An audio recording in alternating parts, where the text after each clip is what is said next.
रात का समय है। राहुल और सौम्या पार्टी से लौट रही हैं। आसमान में बादल गरज रहे हैं और हल्की बारिश शुरू हो चुकी है। राहुल, बारिश बहुत तेज हो रही है, हमें कहीं रुकने की जगह देखनी चाहिए। हाँ सौम्या, आगे कोई गांव दिखाई दे रहा है, वहाँ चलते हैं, शायद रुकने की जगह मिल जाए। राहुल बाइक गांव की तरफ मोड़ता है। बारिश और तेज हो जाती है। अचानक उनकी बाइक एक पुरानी चर्च के सामने बंद हो जाती है। चर्च का माहौल डरावना है। पुराने गेट पर जंग लगी हुई है। अंदर की मध्यम रोशनी माहौल को और रहस्यमयी बना रही है। गेट पर एक नन खड़ी है। उसकी आंखें स्थिर और ठंडी हैं। राहुल और सौम्या उसे देखकर ठिठक जाते हैं। राहुल, ये कौन है? रात के इस समय यहाँ नन उन दोनों को घूरते हुए बोलती है। बारिश हो रही है, अगर चाहो तो अंदर आकर रुक सकते हो। रात बिताने के लिए चर्च एक सुरक्षित जगह है। सौम्या तुरंत पीछे हट जाती है। उसकी आवाज में डर है। राहुल, मुझे ये जगह ठीक नहीं लग रही, चलो ना कहीं और चलते हैं। सौम्या, इतनी तेज बारिश में कहाँ जाएंगे? रात यहीं रुक जाते ना, सुबह होते निकल जाएंगे। सौम्या अनमने ढंग से राहुल की बात मान लेती है।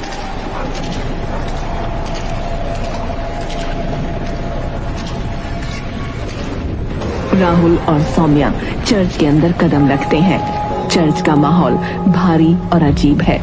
मोमबत्तियों की रोशनी मध्यम है और हर कोने में अजीब सा सन्नाटा है। नन उन्हें एक बेंच पर बैठने का इशारा करती है।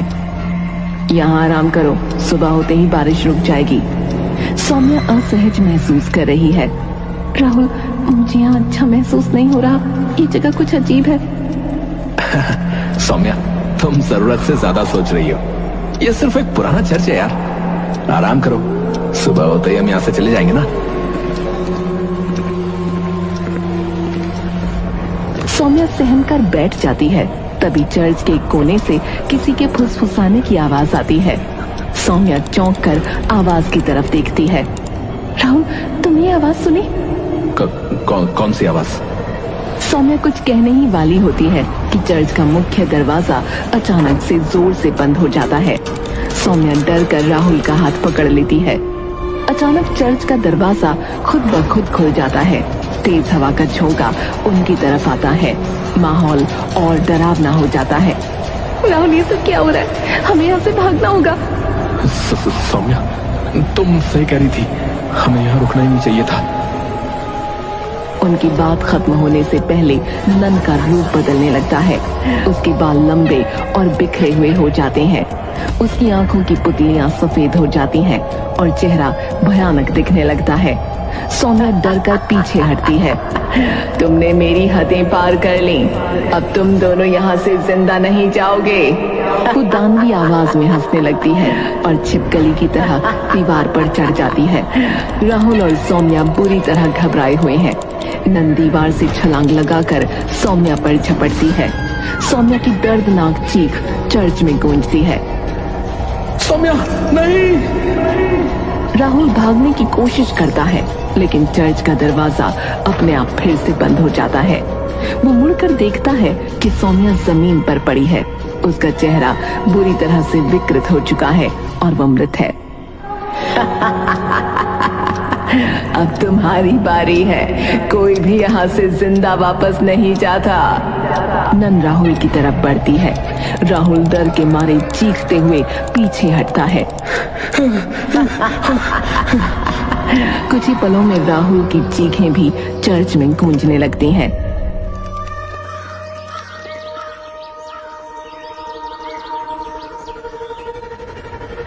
अगली सुबह चर्च के बाहर 2 लाशें पड़ी हैं। उनकी हालत बेहद खराब है। इंस्पेक्टर डेविड और पुलिस की टीम वहां पहुंचती है। क्या हुआ होगा?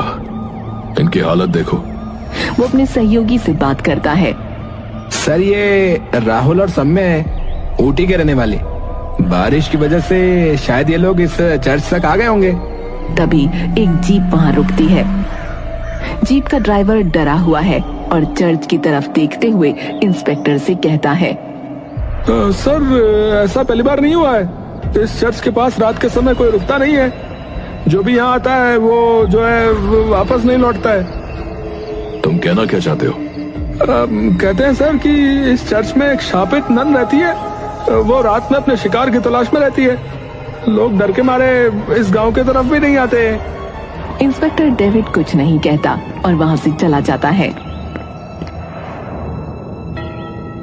कुछ देर बाद राहुल और सौम्या की लाशें उनके परिवार वालों को सौंप दी जाती हैं। गांव का माहौल रहस्यमयी और डरावना बना रहता है।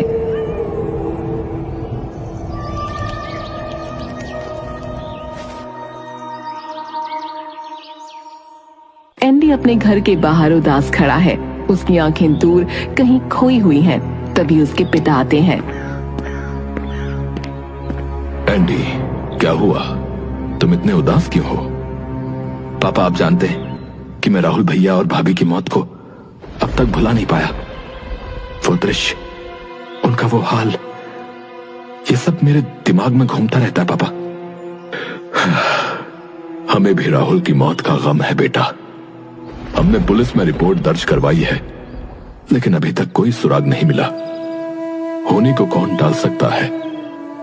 तुम अपने काम पर ध्यान दो। पापा, मैं भैया और भाभी के हत्यारे को जिंदा नहीं छोड़ूंगा।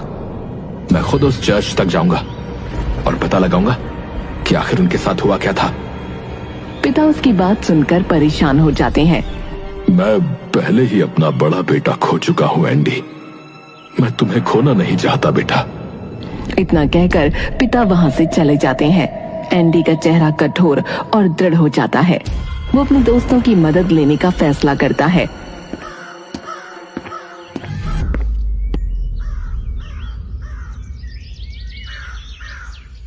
एंडी एक रेस्टोरेंट में अपने दोस्तों अर्जुन और राशि के साथ बैठा है। मैं जोसेफाबाद जाऊंगा।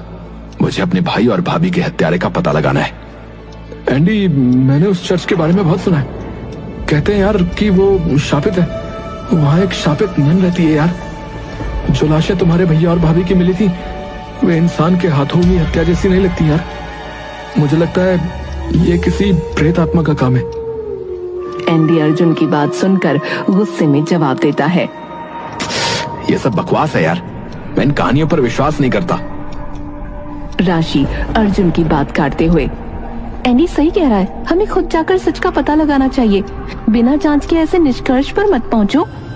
अर्जुन थोड़ी देर सोचता है, फिर हार मानकर कहता है, ठीक है, हम कल ही जोसेफाबाद चलेंगे, ठीक है?